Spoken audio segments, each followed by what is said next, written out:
महात्मा थे, तो उन्होंने एक जल की सिद्धि की थी, जो जल में भी थल की तरह चल सकते थे। एक भगवत प्रेमी महात्मा अपने शिष्यों के साथ नाव में जा रहे थे बैठ के, उन्होंने उनका उपहास किया। वयोवृद्ध थे, साथ में शिष्य जन थे। कहे महात्मा क्या जीवन भर किया? क्यों भैया? वो भी संत थे। अरे बोले तपस्वी होकर के नाव में बैठे हो। फिर कहाँ बैठो?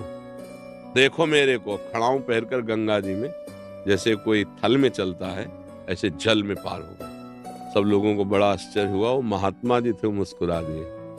बाहर गए, नाविक से कहा भैया एक व्यक्ति का कितना उतरा है? उन्होंने कहा 2 रुपया। तो शिष्यों सहित जो किसी ने भेंट दी थी वो पैसा दे।